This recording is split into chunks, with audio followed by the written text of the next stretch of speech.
Assalamu alaikum wa rahmatullah wa barakatuh. Vous êtes sur l'univers d'Allah. Aujourd'hui, nous retraçons une partie essentielle de l'histoire algérienne. Comment les envahisseurs ont tenté d'éteindre la foi et la langue, et comment des savants courageux ont rallumé la lumière de l'islam et de la langue arabe. Préparez-vous pour un voyage qui va du Maghreb médiéval aux luttes intellectuelles du début du XXe siècle. 1. Retour sur une page ancienne. Restauration de la sunna au Maghreb. Dans les siècles anciens, quand les vents du Maghreb portaient l'écho des caravanes et le fracas des armées étrangères, une lutte silencieuse et déterminante se jouait. Les terres du centre de l'Afrique du Nord n'étaient pas seulement un espace géographique convoité, elles étaient le cœur battant d'une identité en construction, où la foi devait résister à l'érosion des influences extérieures. Les dynasties locales, issues du sang des tribus et forgées dans l'adversité, savaient que leur survie n'était pas seulement politique ou militaire. Elle dépendait avant tout de la préservation d'un héritage immatériel. L'islam, vécu dans sa pureté et sa simplicité, éclairé par la sunna du prophète. C'est dans ce contexte que surgissent des figures marquantes, des hommes dont les noms résonnent comme des étendards de fidélité. Ils n'étaient pas seulement des chefs de guerre ou des administrateurs habiles. Ils étaient les gardiens d'une vision, porteurs d'une mission. L'un d'eux, Ziri ibn Manad, ancêtre d'une lignée prestigieuse, osa lever l'étendard de la résistance face à la domination étrangère. Plus tard, ses descendants, parmi lesquels Mouiz ibn Badis, se distinguèrent par leur rôle dans l'établissement de la jurisprudence malikite comme socle de la vie religieuse et sociale. Le malikisme n'était pas seulement une école de droit, c'était un langage spirituel partagé par des générations entières, un ciment qui permettait à des populations diverses de parler la même langue de la foi. À travers leurs décisions, leurs institutions et leurs enseignements, ces hommes réaffirmaient un principe clair. La dignité du croyant ne pouvait être négociée.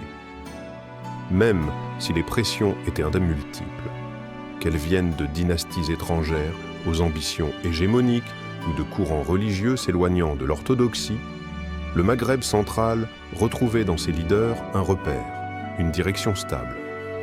Ils n'étaient pas parfaits, certes, mais leur attachement à la sunna rappelait sans cesse à la communauté que la vraie force ne réside pas dans le nombre de soldats ni dans la richesse accumulée, mais dans la cohésion autour de principes immuables. Ce fut une époque où les mosquées ne se limitaient pas à des lieux de prière, mais devenaient des forteresses de savoir et de résistance.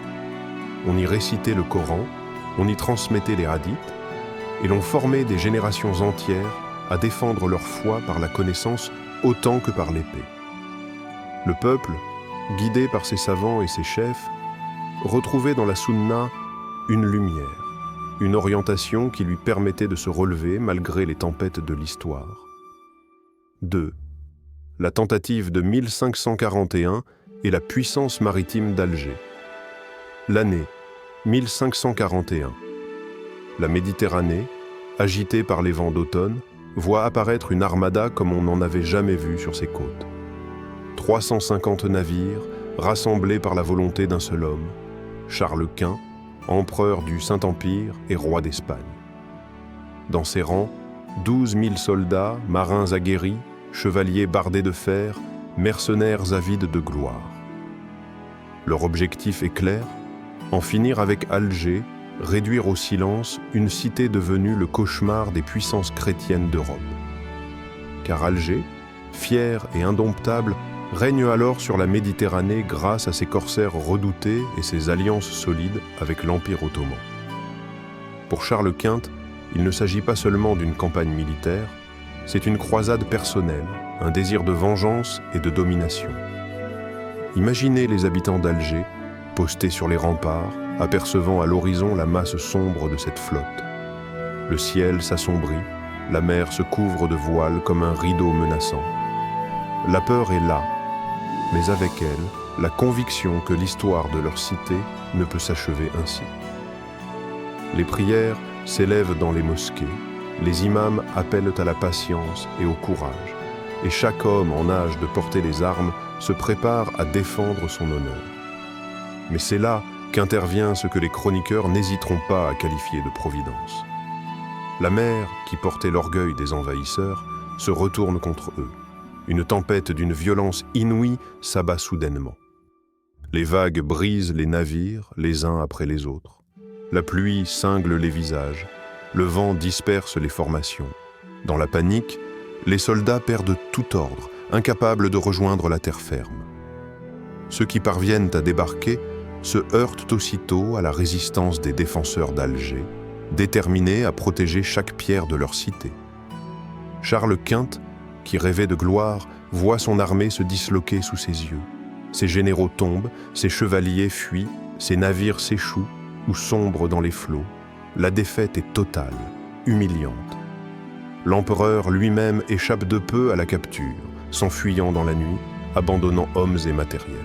Pour les Algériens, ce n'est pas seulement une victoire militaire, c'est un signe, une preuve que lorsqu'un peuple défend sa foi et sa terre, même les plus grands empires peuvent plier.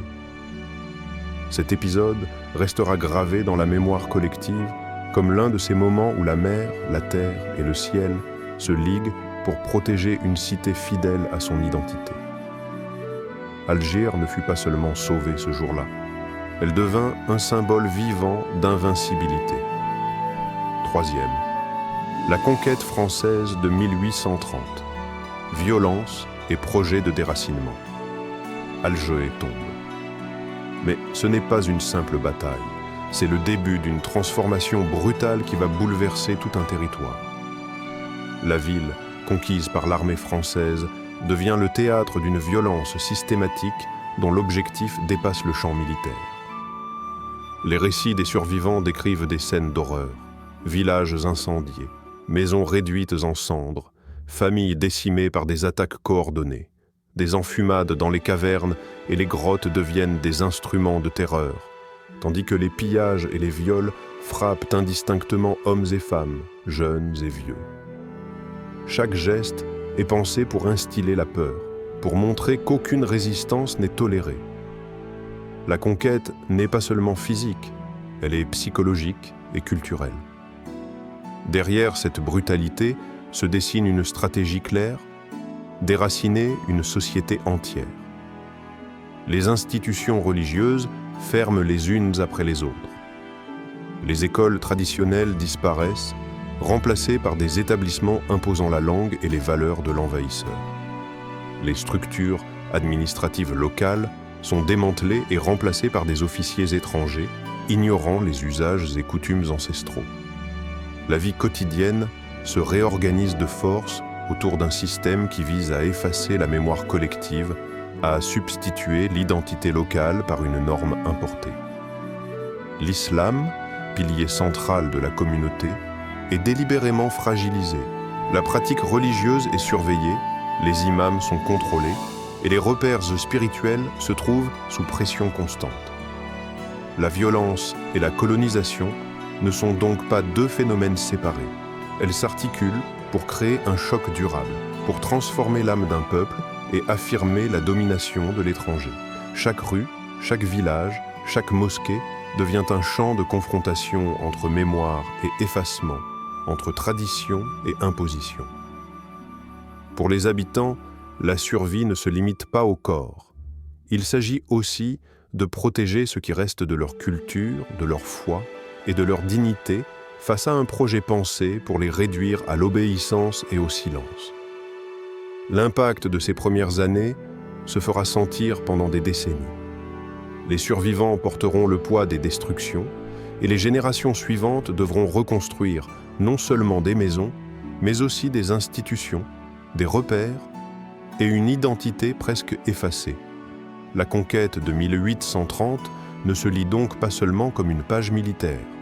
Elle s'inscrit comme un traumatisme culturel et spirituel dont les effets traversent le temps et marquent profondément la société algérienne.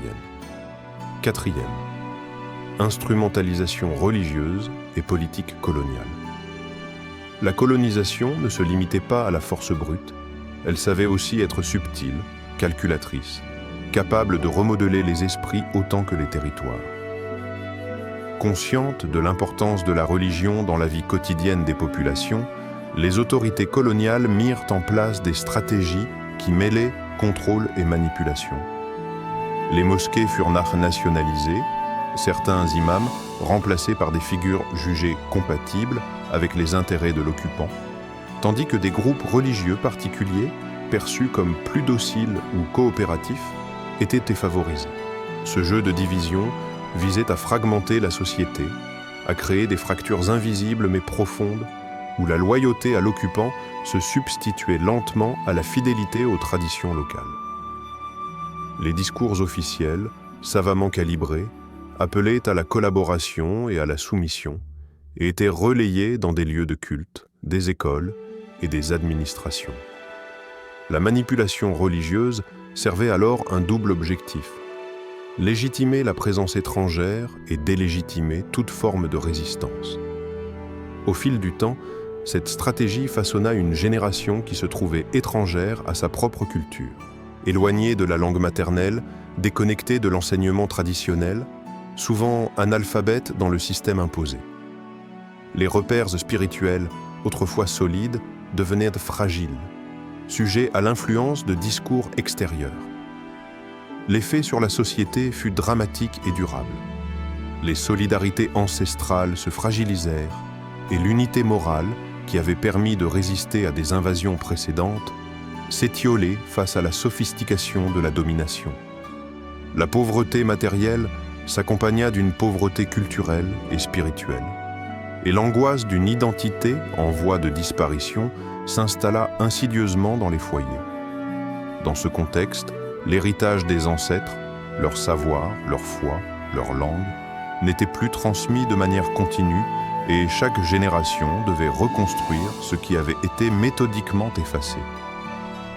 Cette instrumentalisation religieuse révèle une dimension de la colonisation moins visible, mais tout aussi destructrice que les massacres et les pillages. Celle qui s'insinue dans l'âme des individus et qui, par la manipulation des croyances et des valeurs, cherche à réécrire le tissu même de la société. C'est une violence silencieuse mais profonde qui transforme les rapports sociaux, brise la continuité culturelle et laisse des cicatrices que le temps seul ne suffit pas à effacer.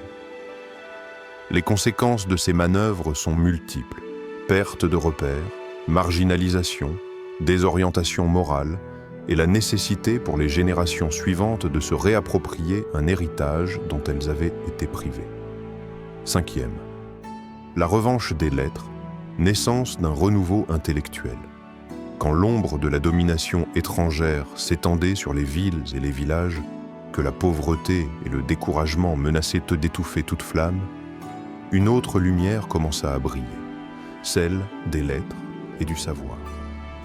Face à l'effacement méthodique de la culture et de la foi, certains hommes choisirent de résister non par les armes, mais par l'intelligence et la persévérance.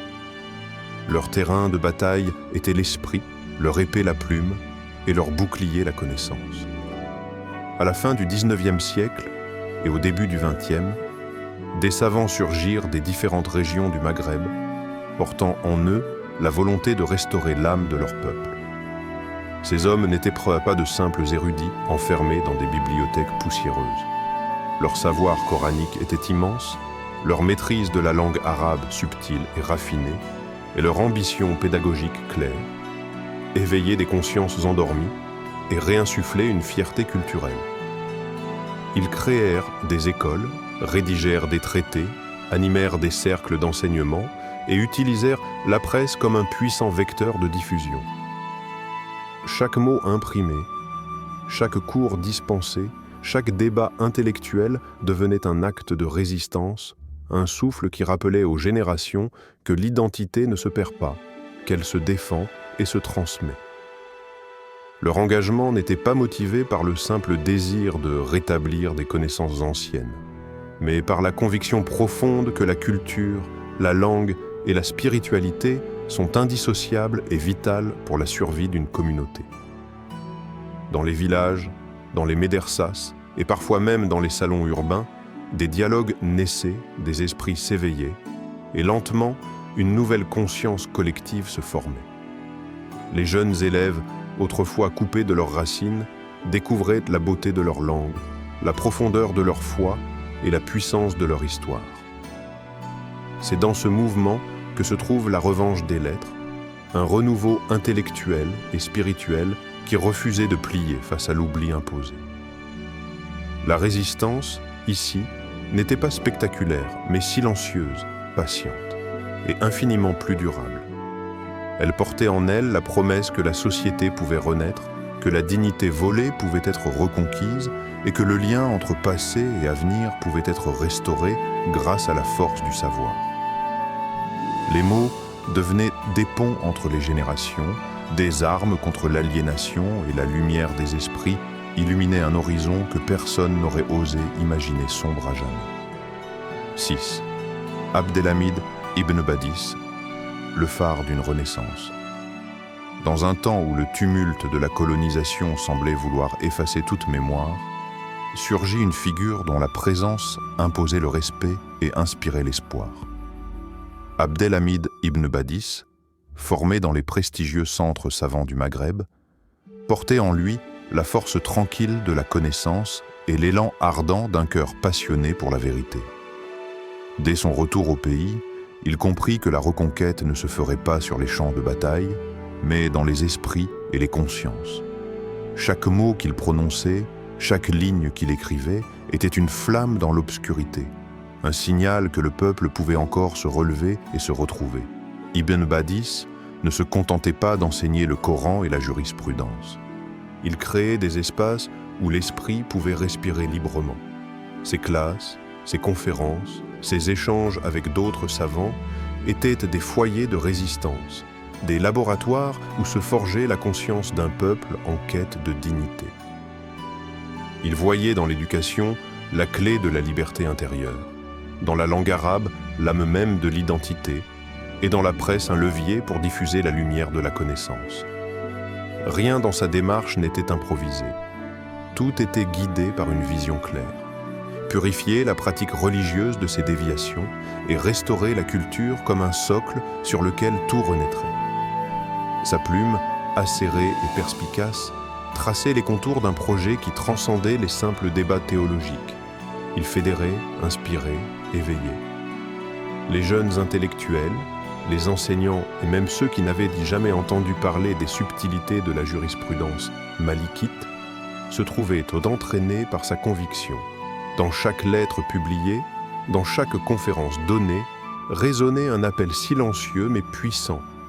Retrouvons ce qui nous appartient de droit, notre foi, notre langue, notre dignité. Ce projet n'était pas seulement académique, il était profondément humain et moral. Il s'agissait de rendre à chacun le courage de penser par soi-même, de discerner la vérité des déviations, de reconstruire un lien avec le passé sans renoncer à l'avenir. Ibn Badis devint ainsi bien plus qu'un savant. Il fut le phare d'une renaissance, la voix ferme et juste dans le tumulte des temps difficiles, le point d'ancrage d'un réveil moral et culturel qui allait inspirer des générations entières. Son héritage n'est pas seulement dans les livres qu'il a laissés, mais dans l'élan qu'il a imprimé dans les cœurs et les esprits. Un mouvement silencieux et puissant qui continue de vibrer aujourd'hui. 7. Outils de la réforme. Écoles, journaux et imprimeries. La réforme initiée par Abdelhamid Ibn Badis ne se limitait pas à la simple exhortation ou à la prédication. Elle s'appuyait sur des instruments concrets, mesurables, capables de toucher l'ensemble de la société.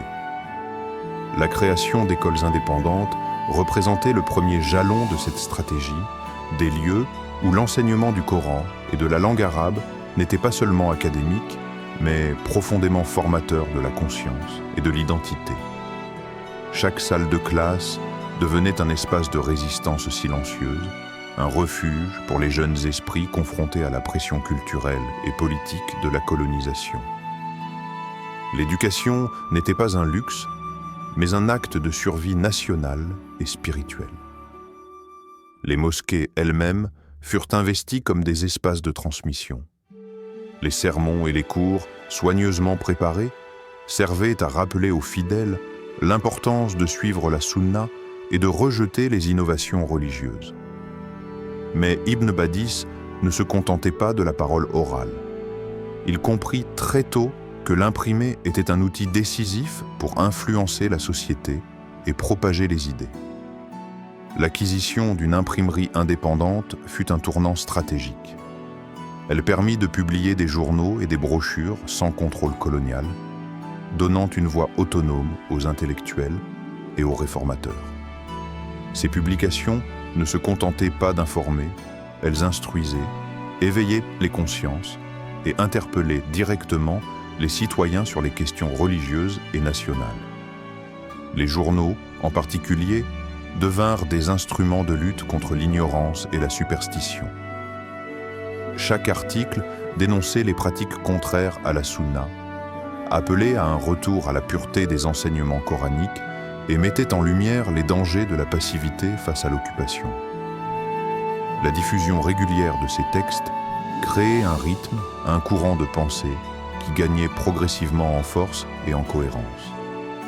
Des clubs, des associations, des cercles de lecture se formèrent autour de ces publications, multipliant les lieux où l'on discutait, débattait et s'engageait intellectuellement pour la sauvegarde de l'identité et de la foi. Ainsi, le mouvement de réforme ne fut jamais improvisé. Il était le produit d'une vision méthodique, combinant action éducative, communication écrite et engagement communautaire. Chaque école, chaque article de journal, chaque initiative sociale formait un maillon d'une chaîne destinée à restaurer la dignité religieuse et culturelle. Ibn Badis et ses compagnons ne cherchèrent pas seulement à instruire, mais à créer une société capable de penser par elle-même, capable de résister à l'assimilation coloniale et de se reconstruire autour de valeurs authentiques et universelles. La réforme devint alors une mécanique subtile, à la fois éducative, morale et politique, où chaque outil servait un objectif clair: éveiller, unir et fortifier. 8. Réponse aux attaques. Confrontation avec les courants déviants. La route du renouveau fut semée d'obstacles et de dangers. Les réformateurs, pourtant armés de savoir et de conviction, durent affronter des forces déterminées à maintenir des pratiques qu'ils considéraient comme déviantes.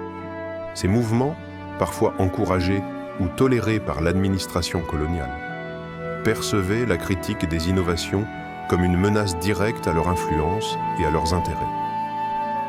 Les attaques ne se limitaient pas aux mots. Intimidation, campagne de diffamation, pression sociale, et même des tentatives d'assassinat visaient à faire taire ces voix qui réclamaient un retour à la sunna. Chaque affrontement mettait en jeu non seulement la sécurité physique des réformateurs, mais aussi la survie morale de l'idée qu'ils portaient. Pourtant, ces tentatives échouèrent souvent. La résistance des réformateurs, fondée sur la solidité de leur savoir et sur leur enracinement dans la communauté, leur permit de tenir tête. Les tentatives d'élimination physique ou de marginalisation sociale se retournèrent contre leur auteur, en renforçant la solidarité populaire. Les familles, les étudiants et les habitants des villes et villages comprirent rapidement que ces hommes défendaient non seulement un enseignement, mais l'identité même de la société. La peur ne fit que souder les rangs et affermir les convictions. Chaque attaque jetait de la lumière sur la justesse de la cause et mobilisait davantage de sympathisants. La stratégie des réformateurs se révéla également visionnaire. En multipliant les enseignants et en diffusant largement leurs écrits, ils tissaient un réseau d'influence qui allait bien au-delà des mosquées et des écoles. Les cercles de lecture, les clubs éducatifs et les journaux imprimés permirent de créer un maillage solide dans toutes les régions, touchant aussi bien les jeunes que les adultes. Petit à petit, ces actions posèrent les bases d'une élite morale capable de réfléchir, de critiquer et de résister aux influences nocives. Ce réseau de savoir et de conscience devint un instrument de protection et de transformation pour la société, garantissant que la lumière de la réforme ne serait pas éteinte par la violence ou l'intimidation. Ainsi, l'opposition n'affaiblit pas le mouvement. Au contraire, elle le galvanisa. Chaque attaque confirmait la justesse du chemin choisi et donnait l'occasion de montrer que la vérité, portée avec courage et pédagogie, finit toujours par se frayer un passage. La confrontation avec les courants déviants devint alors un élément fondateur du projet. Elle affina la stratégie, fortifia la discipline morale et permit de former une génération capable de porter haut les valeurs de l'authenticité religieuse et de l'indépendance intellectuelle. Les réformateurs ne se contentaient-ils plus de résister, ils enseignaient en actes et en paroles la résilience et la foi. 9e, fondation de l'association des savants et préparation à la libération. Les efforts isolés des réformateurs finirent à par trouver leur cohésion. Ce qui au départ ressemblait à une multitude de voix dispersées devint peu à peu un mouvement organisé, capable de penser et d'agir collectivement. La multiplication des clubs d'études, les réunions entre savants et intellectuels, ainsi que la circulation de publications éclairées, jetèrent les bases d'une structure durable, l'association des savants. Ce n'était pas simplement une organisation, mais un véritable carrefour où se croisaient les idées, les projets pédagogiques et les stratégies de réforme. Chaque réunion, chaque conférence, chaque édition imprimée portait en elle la conviction que la transformation morale et intellectuelle du pays devait précéder toute action politique.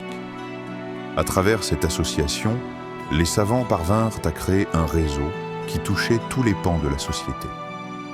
Les écoles, désormais coordonnées, formaient des jeunes capables de lire, de réfléchir et de comprendre leur identité religieuse et culturelle.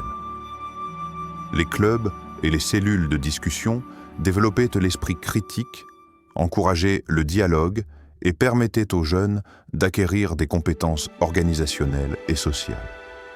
Même le scoutisme, introduit comme activité éducative et civique, prenait une dimension plus profonde.